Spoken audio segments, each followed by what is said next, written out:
The mantle of night descends across history's great capitals, a profound silence settling over the vast echoing halls of power. Imagine the flicker of a single oil lamp, illuminating the face of a ruler who holds the fate of millions in their hands. In that solitude, a deep psychological question forms. When does the pursuit of order turn from noble duty into a personal cage for the mind? The immense weight of total control, once a dream of freedom, begins to warp the very nature of thought. Across millennia, great minds sought meaning through the crucible of adversity, their hearts and actions driven by quiet resolve. But for those granted absolute power, the adversity often came from within, a neurological feedback loop where control decayed the capacity for human connection. We're all striving for clarity and calm, a search mirrored in the inner lives of these historical figures. In this journey, we'll explore 20 tales where neuroscience meets history, offering a soothing path for your mind to rest, drifting into the gentle embrace of their stories. Augustus, Rome. The burden of the first emperor. The chilling solitude of the Palatine Hill at dawn settles around the new master of Rome. Octavian, now Augustus, the revered one, stands at the precipice of his transformation. His psychological journey begins not with a throne, but with the ruthless pragmatism of a revolutionary who survived endless civil wars. The early drive was survival, but as authority solidifies, the brain's internal architecture shifts. The necessity of wartime vigilance evolves into a chronic state, making genuine relaxation almost impossible. The neurological on-switch of command is permanently engaged. This chronic vigilance is the first neurological cost of power. The amygdala, constantly firing, conditions the mind to see threats where there are only subordinates, creating a deep well of distrust. He established the Pax Romana through the suppression of all dissent, a political necessity that became a psychological hazard. Absolute power, neurologically, limits the need to perspective take. When no one can challenge your ideas, the cognitive regions responsible for empathy and nuance, particularly the temporoparietal junction, TPJ, receive less use. Augustus, the ultimate pragmatist, found himself increasingly isolated, not by walls, but by a mental barrier. The psychological shift from seeking counsel to demanding obedience changes the very way the mind processes information, favouring efficiency over humanity. His memoirs reveal a meticulous mind, constantly cataloguing, planning and controlling even the smallest details of public life. This intense micromanagement is a common psychological defence against the profound anxiety of being irreplaceable. The self-image of the saviour of Rome was necessary for stability, yet it fostered a nascent narcissism, a defence mechanism against the overwhelming vulnerability of his position. The need to maintain the divine facade led to a disconnection from the simple, grounded truths of ordinary life, elevating him to a solitary pedestal. The irony is that the man who saved the Republic from chaos found his own mind bound by the rigid, self-imposed order of the Principate, viewing human weakness as a design flaw to be corrected. The tragedy of Augustus is that his successful quest for external peace led to a subtle but profound internal isolation. He achieved the world, but in doing so he traded the complexity of human relationships for the clarity of unshared command. This trade-off is the first lesson in the psychology of absolute power. The higher one climbs in authority, the thinner the air becomes for genuine human connection. But even the architect of peace could not escape the silence of supreme control, a silence that would echo centuries later in the mind of a philosopher king, wrestling with the ultimate lonely command. Marcus Aurelius, Rome. Stoicism versus command. A Spartan camp tent on the cold, unforgiving Danube frontier stands in stark contrast to the luxuries of Rome. Here, Marcus Aurelius wrestled with the ultimate paradox, how to remain a humble Stoic philosopher while possessing absolute power over the known world. His psychological conflict was the attempt to apply abstract virtue to ruthless necessity. Every choice, every decree was a test of his inner balance, yet the very nature of his command meant those tests were never truly peer-reviewed. His meditations serve as a raw psychological diary, a constant, desperate attempt to counter the corrosive effects of supreme control. The brain's prefrontal cortex, responsible for reason and self-control, was constantly strained, fighting the dopamine rush of unchecked authority. This struggle for discipline against the easy indulgence of power created a constant internal friction. The philosophical practice of Stoicism was his therapy, an attempt to force the mind back to humility and perspective, a critical exercise that most rulers fail to undertake. The core teaching of Stoicism is to accept what you cannot control. But the emperor's job is precisely to exert control over the uncontrollable, wars, plagues, and the unpredictable Senate. This tension amplified his sense of spiritual burden. He found his search for meaning was constantly frustrated by the gap between the Stoic ideal and the brutal, necessary compromises of governance.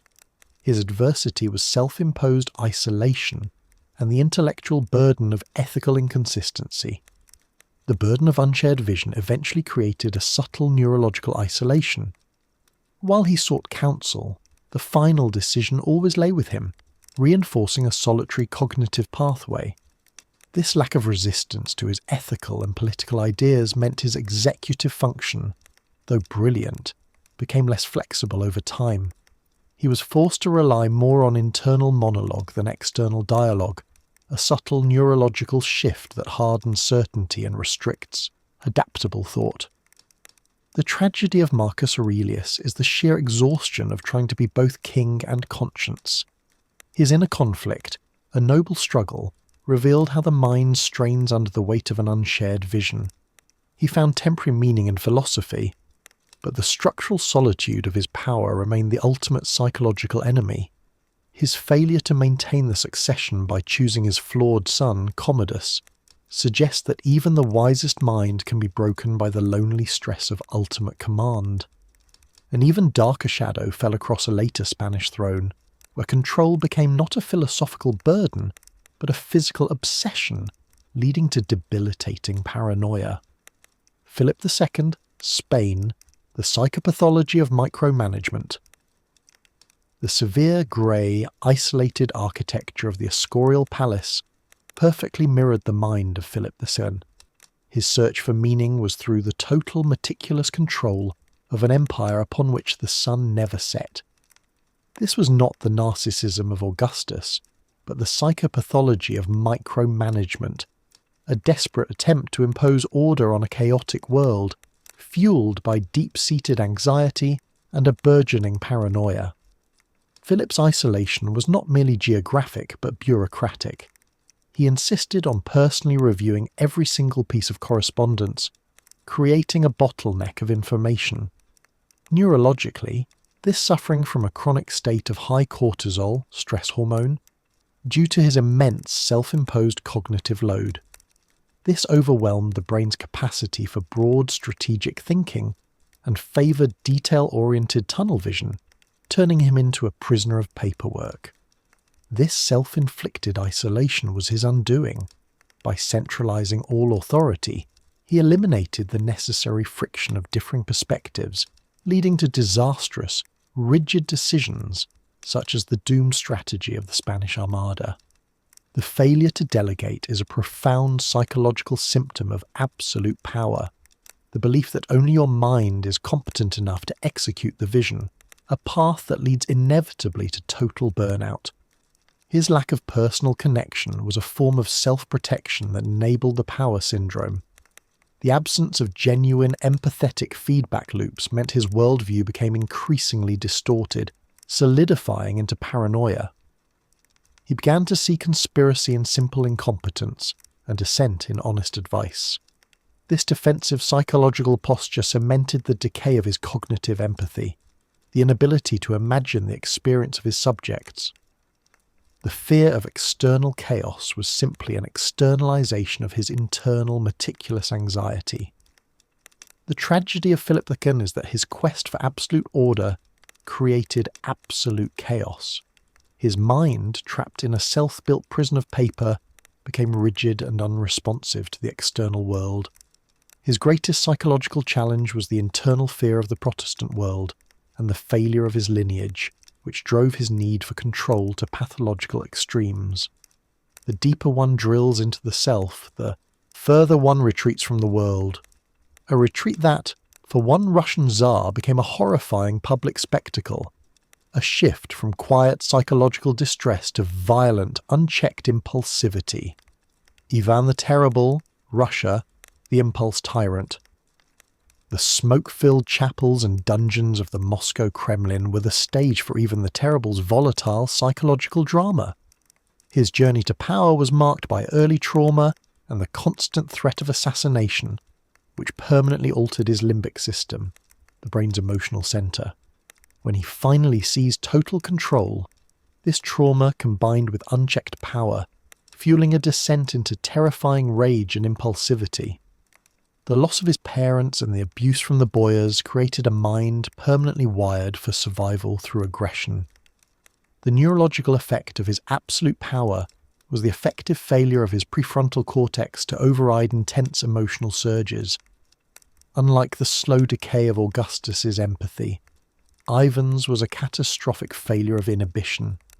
He did not fear the consequences of his actions because there were none, accelerating his psychological break. The lack of accountability, a key component of the power syndrome, accelerated his psychological break, manifesting as unpredictable violence and swift, brutal mood swings. His creation of the Oprichniki, a terrifying secret police, was a desperate attempt to externalize his inner psychological chaos and paranoia, giving form to the monsters he perceived in his own mind. His attempts to find meaning were distorted. He sought religious piety through purification by terror, believing his victims were traitors who deserved annihilation. This cognitive distortion, a form of moral cleansing, allowed him to rationalize his cruelty. The power became a drug, with each act of violence offering a perverse dopamine release, reinforcing the destructive behavioral loop and cementing his role as the impulse tyrant. His mind saw brutality as a necessary religious and political act, not a moral failure. When the mind loses its anchor, the soul drifts into a violent storm. Ivan's life is a stark illustration of how absolute power, when combined with early psychological damage, leads to literal brain damage in terms of functional inhibition.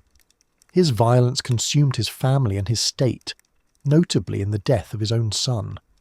A storm that, in the heart of the Ottoman Empire, took the silent, suffocating form of self-imposed exile, demonstrating the different psychological ways trauma manifests under command. Sultan Ibrahim, Ottoman, the gilded cage and regression, the luxurious yet confining golden cage of the Topkapi Palace, was where Sultan Ibrahim spent decades before ascending to the throne. This period of early trauma and profound isolation created a mind dangerously ill-equipped for absolute command. When he finally gained power, he retreated psychologically, struggling with self-soothing behaviours and an inability to deal with the demands of reality. The psychological concept of the gilded cage is one of sensory deprivation and constant suppressed fear, resulting in a stunted emotional and cognitive development. When he finally took the throne, the trauma manifested as bizarre behaviours, obsessions with excessive opulence and the pursuit of peculiar comforts, all psychological regression. Power offered him the resources to indulge his most infantile coping mechanisms, unchecked by any external force. His mind, starved of healthy cognitive development during his years in the cage, prioritized immediate sensory gratification over strategic decision-making, demonstrating a fundamental breakdown of executive function. His obsessions, such as demanding the palace be covered in fur and finding his obese concubine, were desperate, self-destructive attempts to regain a sense of predictable, material comfort that his childhood lacked. The psychological damage was compounded by the structure of the Sultanate, which placed him on a pedestal of fear and worship. No one dared to treat him as a peer or challenge his irrational demands, accelerating his detachment from reality. This phenomenon, where the brain receives only positive, self-affirming feedback, leads to loss of reality testing. The mind can no longer calibrate its internal experience against the external world. The absolute inability to receive genuine criticism solidified his mental state. The gilded cage became a prison of the mind, a place where reality began to fray. Ibrahim's reign is a tragic case study of how untreated psychological distress, when merged with unbridled power, spirals into self-destruction. The Sultan's profound weakness was amplified by the strength of his position, forcing the state to adapt to his pathology. A similar, yet more calculated loss of self began with the French Sun King, driven not by fear, but by the blinding Louis XIV, France, the self as spectacle. The vast, echoing hall of mirrors at Versailles was the physical embodiment of Louis XIV's psychology. His search for meaning was entirely wrapped up in the concept of the performance, that he was the state, the Sun King, a daily spectacle of unparalleled authority. The danger here is the neurological feedback loop created by endless, organised flattery and the complete absence of genuine, honest interaction. The psychological structure of Versailles was designed to eliminate dissent by forcing all nobles to constantly attend to the king's public, private and ceremonial life. The constant demand to perform, to be the centre of the universe, led to a profound loss of self beneath the public persona. Psychologists recognise this as the development of a false self, where the inner human identity is sacrificed for the stability of the public image, the Sun King's survival mechanism. The applause of the court became a constant neurological noise that deafened him to reality and eliminated his ability to engage in true self-reflection. He sought not merely power, but the aesthetics of power, making his life a grand, continuous theatrical staging. For Louis, power became an aesthetic truth. This constant external validation reinforced his sense of omnipotence, further isolating his executive brain from critical input and reinforcing his belief in his own infallible droit divin. The structure of Versailles was specifically designed to prevent people from treating him as a person, thus accelerating the psychological decay of his cognitive empathy. The Sun King was incapable of seeing beyond the reflected glory of his own staged world. The massive financial burden placed on France was simply a necessary cost for the perfection of his self-image, an external problem secondary to his internal aesthetic needs. The stage became the self, and the applause a constant noise that deafened him to reality. The tragedy of Louis XIV is that he successfully commanded the external world but lost his internal one, sacrificing genuine human connection for the gilded illusion of control. He was the most powerful man in Europe, yet also the most professionally distant. A similar quiet deafness settled upon an English queen, rooted not in performance, but in deep prolonged sorrow, where grief became an uninvited, silent co-ruler. Queen Victoria, UK, Grief as Governance. The heavy mourning solitude of Balmoral Castle defines the later psychological life of Queen Victoria. Her reign illustrates a different kind of power damage, the debilitating effects of prolonged, unexamined grief mixed with immense constitutional authority. After the death of Prince Albert, her search for meaning centred on rigidly preserving his memory and carrying out duties in his name, a severe form of psychological compartmentalisation. Psychologically, her profound sorrow limited her cognitive flexibility. Grief, like chronic stress, can lock the brain into rigid thought patterns. Her unwavering resistance to political change, Her clinging to the past and her emotional volatility were not just personal choices. They were the neurological manifestation of a mind struggling to cope with trauma while operating the machinery of empire. The power enabled her to enforce her grief upon the entire court, demanding a nation mourn her personal loss. This merging of personal pain with public duty meant that the function of the state was continually filtered through her emotional distress. Her use of power was often a direct extension of her emotional state. Decisions were coloured by personal loyalties or resentments, rather than pure statecraft.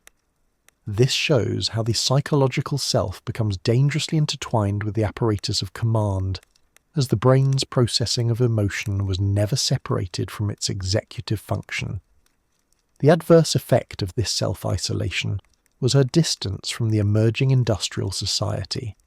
Her refusal to engage with the modern world was a protective mechanism for her, grieving heart, but it hampered the adaptability of the British monarchy. She viewed necessary political reforms not as progress, but as personal betrayals of Albert's vision, cementing her reputation as the widow of Windsor. Grief, an uninvited co-ruler, casts a long shadow. Victoria's reign highlights how even non-tyrannical forms of power can amplify a ruler's personal psychological struggles, limiting the state's adaptability. Her quiet, internal battle was a struggle for meaning within a world shattered by loss, where the crown was simply an heirloom of her vanished life. A shadow that, for a French revolutionary, became the very fabric of his paranoid reality, driven by cold philosophical certitude. Maximilien Robespierre, France. The tyranny of principle. A stark, echoing committee room during the Reign of Terror was the silent stage for Maximilien Robespierre's psychological unravelling. His search for meaning was through the pursuit of moral certitude, an abstract ideal of virtue that demanded the elimination of all perceived impurity. Power, for Robespierre, was the tool of purification, and this belief created the most rigid psychological trap of all, the tyranny of perfect logic. His early life as a devout and principled lawyer gave way to the fanaticism of the revolutionary. His mind exhibited the neurological phenomenon known as confirmation bias, taken to an extreme. His absolute conviction meant he literally could not process information that contradicted his belief in his own virtue and the necessity of the terror. This represents the ultimate decay of cognitive empathy. He could no longer see his victims as individuals, only as abstractions threatening the purity of his ideal state. The constant atmosphere of fear and the pressure of his own extreme standards fueled a debilitating paranoia. He became convinced of vast, intricate conspiracies against the Republic of Virtue, necessitating ever more extreme purges. This psychological mechanism is common in absolute power. The fear of losing control, amplified by isolation, is projected outwards as a threat to be eliminated. His fear became the state's policy, enforced through the chilling logic of the Committee of Public Safety. Robespierre lived a life of severe personal austerity, believing that any indulgence would compromise his moral authority. This total self-denial further cemented his cognitive rigidity, making him incapable of viewing political opposition as anything other than moral treason. His greatest psychological defence was his belief in his own infallibility, which was constantly reinforced by the deadly power he wielded. The mind, once committed to an abstract ideal, can turn on all others. Robespierre's tragedy is the ultimate adverse consequence of applying flawless logic to flawed human nature. He found a chilling, temporary meaning in being the engine of virtue, but paid for it with his sanity and his life. He demonstrated that the greatest tyranny can be born not from lust for gold, but from the cold, calculating logic of a self-proclaimed idealist. A cold, calculating logic that also drove a powerful, pragmatic empress who found meaning not in virtue, but in the necessity of intellectual dominance. Catherine the Great, Russia, the autocrat of intellect. The private, well-stocked library of the Winter Palace was the true throne of Catherine the Great. Her search for meaning was through intellectual dominance and the pursuit of Enlightenment ideals, often in ruthless contradiction to her political reality. As a female autocrat in a volatile age, her psychological strategy was one of constant calculated control and the total suppression of vulnerability, ensuring her survival in a foreign court. The psychological necessity for her to constantly outperform and outmaneuver her male rivals solidified her brain's reliance on pure pragmatic logic. This relentless high-stakes environment led to a form of emotional buffering where genuine feelings, particularly fear or compassion, were minimized to maintain a facade of invincibility. This too led to a selective decay of empathy, only deployed when politically advantageous, making her command cold and rational. Her ambition was a calculated intellectual pursuit, contrasting sharply with the impulsive, violent rule of her predecessors. Her absolute power allowed her to indulge in the self-affirmation of being a philosopher queen, surrounding herself with thinkers who provided intellectual admiration rather than challenge. This intellectual echo chamber further insulated her from genuine criticism, reinforcing a cognitive pathway that equated her personal ambition with the highest ideals of the state. The need for external validation from the great minds of Europe was her subtle addiction. Catherine viewed the peasant rebellions and the massive social inequality of Russia as unfortunate realities, but secondary to the grand intellectual project of state building. She demonstrated a chilling ability to hold opposing thoughts, Enlightenment ideals and brutal serfdom without psychological distress, a testament to her profound capacity for cognitive compartmentalization required for a female leader in her position. The price of such control is an inner solitude, a distance from the very humanity she sought to enlighten.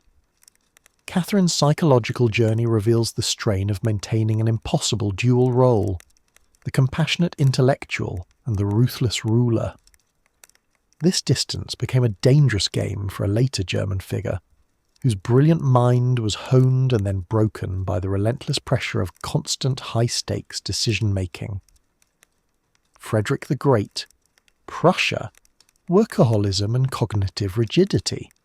A cramped, firelit writing desk, often visited just before a major battle, was the nerve centre for Frederick the Great. His search for meaning was entirely defined by workaholism and the military defence of his small state. A mind of genuine brilliance, he suffered the psychological strain of constant high-stakes pressure, which profoundly rewired his brain's stress and reward systems toward hyperfunctionality. Frederick's childhood trauma, inflicted by his abusive father who sought to suppress his intellectual and artistic leanings, permanently structured his psychology around relentless self-discipline.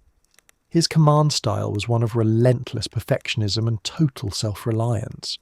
This approach, while initially successful, led to a dangerous form of cognitive rigidity. His brain, wired for optimal performance in crises, became pathologically incapable of relaxation or delegating authority. The chronic state of vigilance, a neurological feature of his power, limited his ability to process novelty or accept new, challenging ideas. He was famously intolerant of errors, seeing them as moral and military failures, which created a psychologically toxic environment for his staff. The necessity of his military survival became the ultimate rationale for his personal asceticism and his political ruthlessness. The emotional impact was a deepening solitude. His sharp wit and intellectualism, his passion for philosophy and the flute, masked a profound difficulty with genuine human intimacy, preferring the predictable challenges of strategy and music to the unpredictability of people. The ultimate expression of his power was his ability to enforce his will even upon his own body and mind, driving both to the point of exhaustion, which further cemented his isolation. His brilliant mind, honed by constant pressure, was also rigid, unable to truly bend or concede. he achieved a remarkable form of meaning through duty and resilience, yet at the cost of internal peace. His greatest psychological challenge was accepting the limitations of his own control over the human elements of his state. This rigidity brings us to a moment of reflection, as we look back on the nature of control itself, before moving into the darker shadows where the erosion of the mind becomes complete, leading to delusion and catastrophe. Our journey through the minds of history's rulers is not simply a review of events, but a tranquil exploration of universal psychological truths. As we pause at this midpoint, allow the sheer scale of the eras to wash over you, from the sun-baked stones of the Roman Empire to the rigid, cold iron of 18th century Prussia. Feel the sensory details, the smell of sandalwood and old parchment in a palace library, the echoing clang of a blacksmith's hammer that defined an empire's strength, or the oppressive, heavy silk of a royal gown. Each ruler we have encountered, whether a pragmatic emperor or a revolutionary figure, was fundamentally seeking meaning through adversity. For Augustus, the adversity was chaos. For Frederick the Great, it was the threat of invasion. Yet, for all of them, the ultimate adversity became the corrosive nature of the power they wielded, the quiet hum of their inner turmoil, the constant cognitive burden, the pressure to make life or death decisions, and the neurological decay of empathy unifies their stories. The psychological stakes were immense. To maintain control required a denial of vulnerability, which in turn fractured the self. This denial created an insulating layer around their executive function, leading to a state often referred to in neuroscience as the power paradox.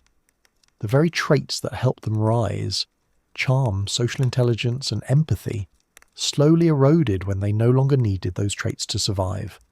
Their minds became rigid, less flexible, and isolated by the psychological distance required to command. The common thread in the first 10 chapters is the erosion of the temporoparietal junction, TPJ, the area of the brain responsible for perspective taking. When you rule absolutely, the need to understand or predict the perspective of another diminishes because your perspective is the only one that truly matters. This leads to an inevitable self-reinforcing loop of cognitive isolation, where reality itself bends to the ruler's internalized narrative. We move now into the deep shadows of the second half of our journey, where the effects of this mental isolation become far more destructive, moving beyond pragmatism into the realm of the truly tyrannical and the tragically self-destructive. Let these echoes of the past provide you not with tension, but with perspective. The human heart, even when crowned, faces the same fundamental quest for balance. As we continue, new voices of meaning, both fractured and whole, unfold, showing us the extremes of neuroadversity. As these gentle whispers of history's most powerful souls continue to calm your mind and offer new perspectives on the human condition, we invite you to join our growing community of quiet seekers. If these tales of psychology meeting history have offered you a path to reflection and restful peace, consider subscribing to The Psychological Historian. Your support helps us continue to illuminate these introspective journeys, blending accessible insights with a soothing cadence designed to guide your nights to deep restorative dreams.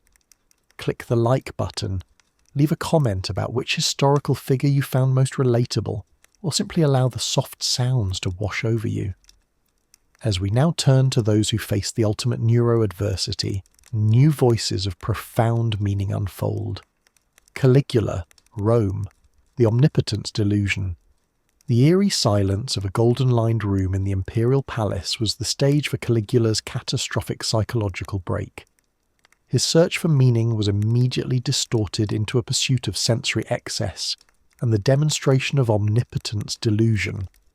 Absolute power, coupled with potential underlying mental illness, eliminated every cognitive break, leading to a complete breakdown of reality testing. Neurologically, his brain's ventromedial prefrontal cortex, responsible for regulating social behavior and morality, was functionally overridden. When the cost of antisocial behaviour is zero, and even reinforced by fear and flattery, the mind quickly loses the capacity for internal moral constraint. The result was a descent into spectacular sadism and irrationality, treating the empire as a personal playground for his ever-changing whims, believing himself immune to all consequence. His behaviour escalated from eccentric to tyrannical after a severe illness early in his reign. This event may have triggered or exacerbated existing neurological issues, removing the last vestiges of rational self-control. His actions, such as declaring war on the sea or trying to make his horse a consul, were not merely political jokes, but the terrifying manifestations of a mind no longer bound by human logic or shame. His attempts to command divinity were not merely political theatre, they were the manifestation of his profound psychological isolation. Believing himself a god meant his mind no longer had to process human constraints, a state of psychological detachment that accelerated his erratic behaviour. He was trapped in a solipsistic bubble of his own making, where his will was the only valid reality, and his subjects were merely props in his divine drama. The tragedy of Caligula is the swiftness and totality of his psychological collapse. The mind, unmoored from reality, drifts into a dangerous sea of endless self-serving fantasy. The lack of institutional checks meant his personal pathology became the most powerful force in the Roman world, resulting in his violent and inevitable assassination.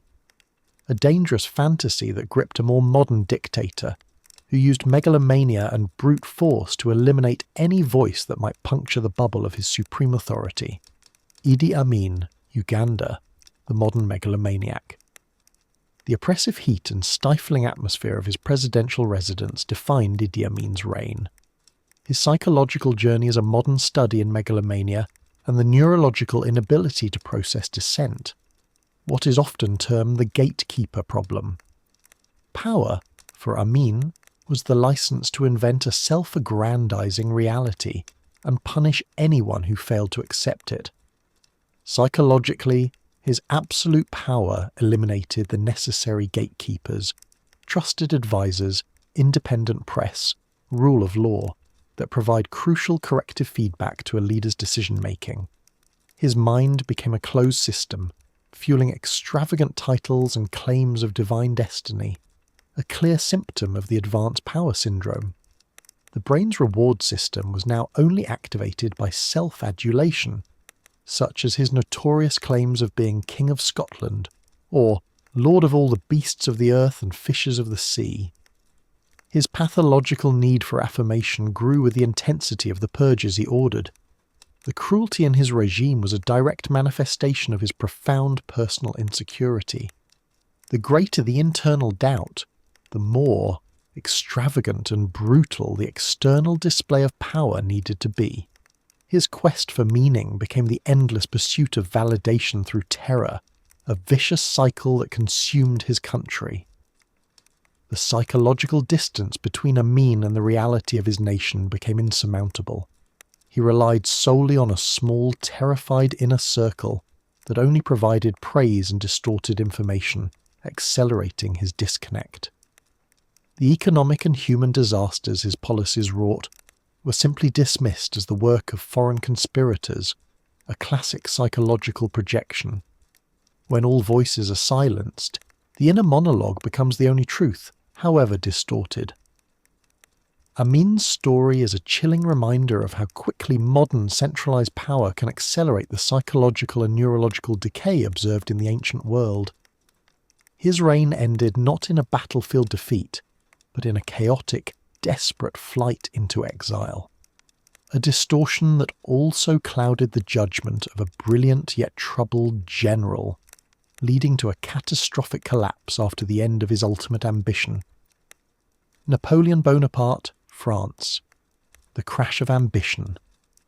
The cold, desolate wind whipping across the island of St. Helena defines the final, tragic psychological landscape of Napoleon Bonaparte.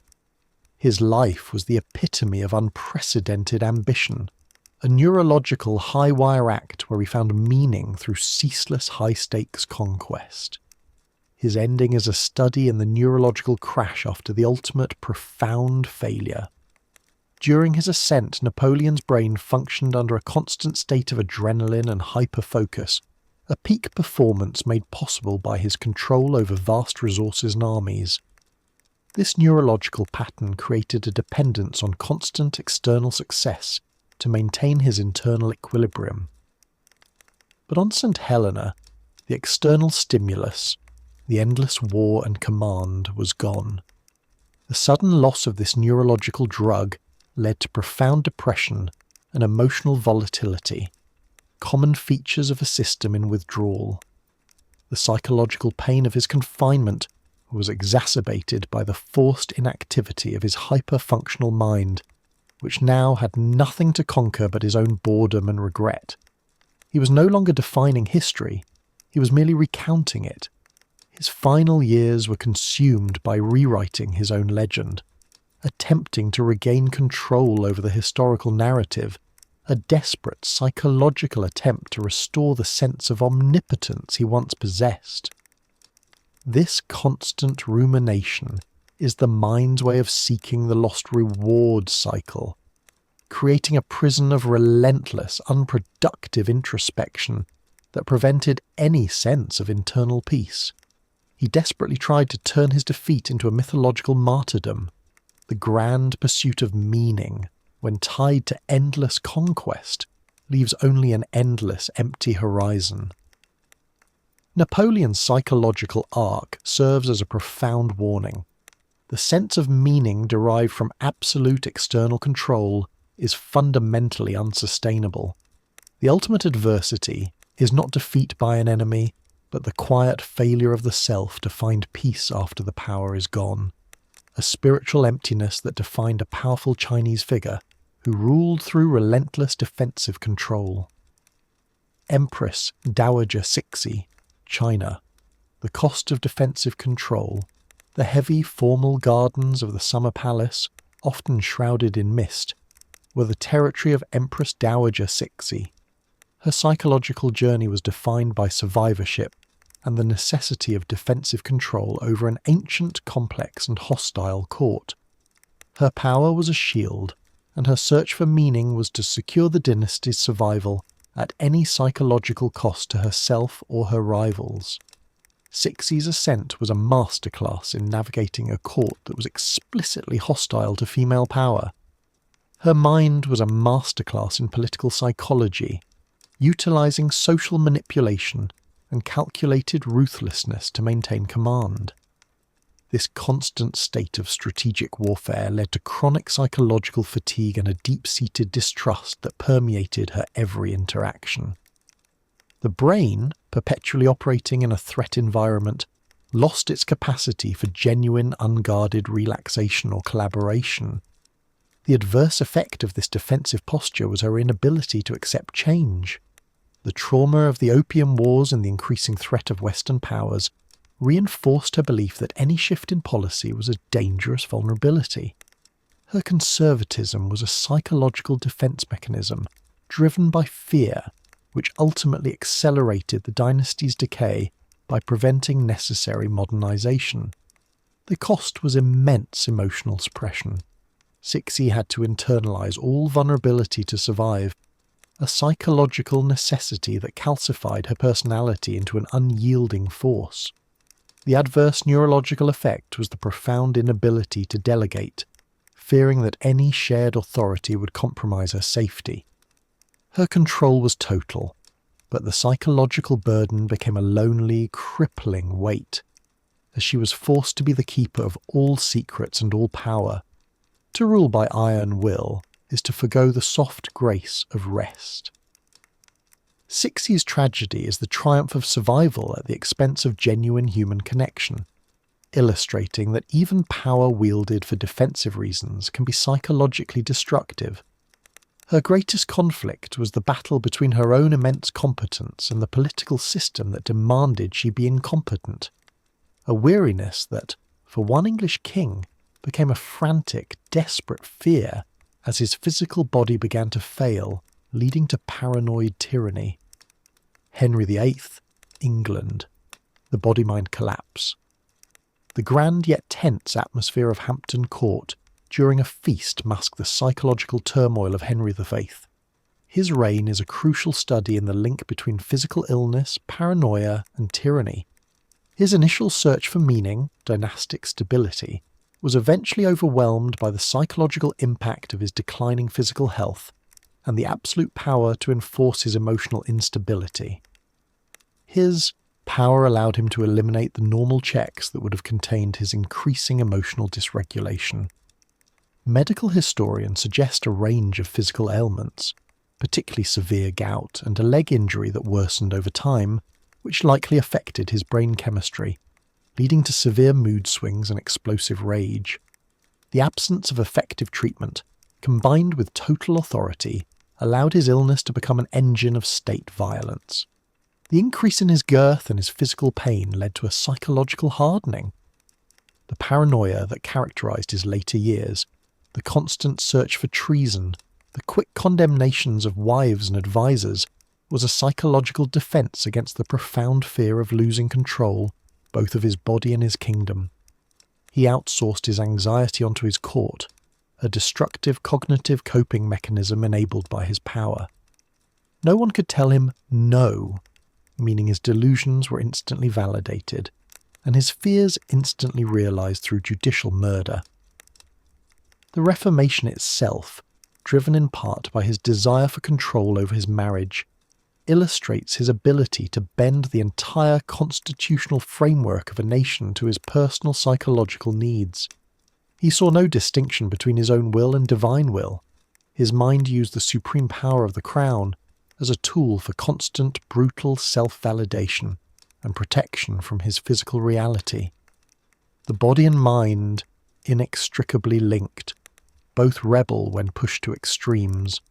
Henry's tragedy demonstrates how absolute power removes the essential structural resistance necessary to prevent a ruler's personal pathology from becoming national policy. His search for an heir became a quest for psychological immortality that consumed the lives of those around him. An extreme of psychological torment that was the fate of a Roman emperor who sought validation not in war, but in the theatrical pursuit of spectacular stimulus. Nero, Rome, the artist, tyrant and stimulation addiction.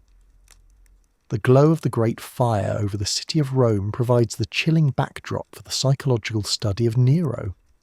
His search for meaning was not in governance, but in the role of the artist tyrant, the pursuit of constant spectacular stimulation. Absolute power enabled him to treat the empire as his stage, with catastrophic consequences for the lives of his subjects. Nero's reign can be viewed as neurological addiction to spectacle and external validation. The brain's dopamine reward system became calibrated to the extreme stimulation of public performance and elaborate, dangerous events. He was not satisfied with the measured applause of the Senate. He craved the manufactured frenzy of the masses demanding their attention. When reality failed to provide the necessary excitement, he was empowered to create it, whether through architectural projects or, infamously, by watching a city burn while indulging his artistic musings. The ultimate manifestation of the power syndrome in Nero's case was the belief that the entire state, and indeed reality itself, was subordinate to his personal aesthetic vision. The Colossus of Nero, a massive statue of himself, was the physical embodiment of his immense, unchecked ego. His complete lack of accountability allowed his artistic ego to merge with his imperial authority, leading to the total breakdown of public empathy. He was incapable of processing the suffering of his people because their pain was merely background noise to his personal dramatic performance. The only true reality for him was the one he created and experienced internally, shielded by his power from the consequences of his actions. The need to burn brightly often leaves only ash. Nero's psychological journey warns that power, when used to feed an insatiable appetite for spectacle, leads to the ultimate self-serving chaos. His final failure was his inability to appreciate the reality that the audience would eventually turn on the performer, leading to his frantic, pitiful suicide as his own armies revolted against his drama. A cold ash that settled over the disciplined, paranoid life of a modern Soviet leader who found meaning only in total distrust. Joseph Stalin, USSR, the neurosis of perpetual suspicion. The deep subterranean bunker beneath the Moscow Kremlin was the psychological environment of Joseph Stalin. His search for meaning was found in the complete and total mastery of his environment, driven by the psychological affliction of pervasive distrust and the cognitive necessity for absolute security. Power for him was a defensive weapon against the terrifying chaos he saw everywhere, rooted in his early revolutionary trauma. Stalin's mind operated in a chronic state of threat assessment, which led to a catastrophic breakdown of his social trust networks. This psychological isolation, the belief that everyone, even his closest allies, was a potential traitor, created a system where the only information he could trust was the one that confirmed his existing suspicions. This is the neurosis of the perpetual conspiracy, a systemized form of paranoia. His power ensured that his paranoia was constantly reinforced. The purges he ordered created a real threat of conspiracy, which he then used to justify further purges. This self-fulfilling psychological prophecy became the engine of his tyrannical state, forcing every person around him into a state of terrified compliance that only confirmed his belief in their potential duplicity. The ultimate expression of his power was the removal of history itself, the literal airbrushing of purged enemies from photographs, a psychological attempt to impose his will even upon the past. He found a dark, twisted meaning in being the sole, vigilant protector of his ideological state, cementing his loneliness and the terrible solitude of supreme defensive command. The search for meaning through absolute security leads only to a prison built of suspicion. Stalin's tragedy is the triumph of the pathological mind over the possibility of a shared, peaceful reality. His psychological struggle illustrates the adverse feedback loop where power enables the persecution complex, consuming not only his enemies but his own family. A suspicion that also plagued an American founder, wrestling with the ethical burden of his own profound hypocrisy. Thomas Jefferson, USA. The burden of ethical conflict. The quiet, secluded mountaintop estate of Monticello belied the intense inner conflict of Thomas Jefferson. His power was intellectual and philosophical, yet his psychological journey was defined by the profound hypocrisy of owning slaves while authoring the Declaration of Independence. His search for meaning was constantly derailed by the ethical schism in his own life, a cognitive battle waged in silence. Jefferson's psychological coping mechanism was a form of cognitive dissonance amplified by his political position. His immense power and intellectual prestige allowed him to rationalize and defer resolving the contradiction, protecting his intellectual ideal from the messy reality of his personal life. This created a profound internal distance between his philosophical mind and his ethical actions, a separation that allowed both identities to coexist. The architectural design of Monticello, complex and deliberately hidden from outside scrutiny, mirrors this internal psychological complexity. A man of clear, beautiful ideas built a life of veiled ethical compromise. The neurological effect of this lifelong internal struggle was a constant energy drain, a subtle but persistent anxiety that underpinned his political career. His intellect sought truth, but his self-interest, enabled by his cultural and political power, led him to choose rationalization over resolution, preventing genuine internal peace. His inability to act on his stated ideals was a psychological failure amplified by the authority he possessed. He never had to face a peer who could force him to dismantle his comfortable contradiction. The ultimate adversity was the enemy he created within himself. Even the clearest of thinkers struggled to reconcile the mind's ideal with the heart's reality. Jefferson's quiet tragedy is a warning that power, even in a democracy, can be used to construct a safe space for personal ethical failures. His legacy is a study in the burden of unaddressed ethical conflict, a silence that fell hard upon the soul of a contemporary artist who bore silent witness to the psychological ruin of his own patrons. Francisco Goya, Spain, the silent witness. The dark, silent walls of his later home, the Quinta del Sordo, were the final refuge of Francisco Goya. His psychological journey is unique, that of the silent witness to absolute power's psychological decay. As the court painter, he observed the madness, the cruelty, and the vanity of his royal patrons, internalizing the profound adversity of their unchecked rule. Goya's early career was one of Rococo optimism, but the trauma of the Napoleonic Wars and his increasing deafness forced a profound psychological and artistic shift. His increasing deafness, which isolated him from the court's noise, forced his mind into intense visual and psychological focus.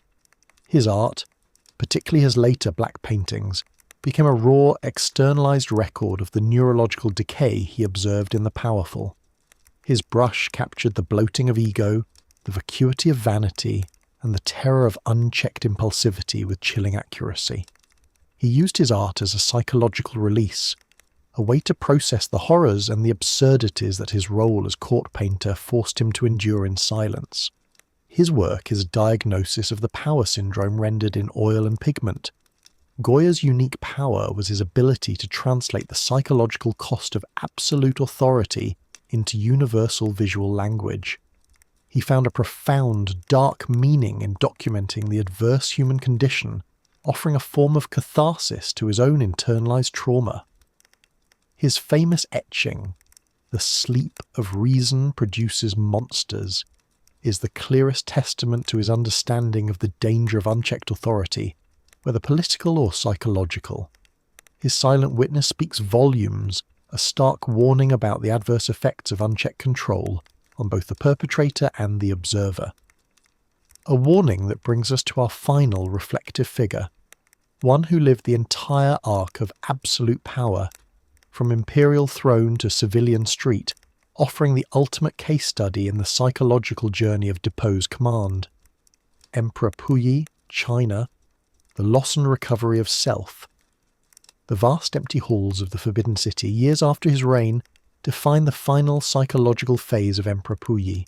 His was the ultimate adverse journey, a life of absolute power from infancy, followed by total deposition and eventual political re-education.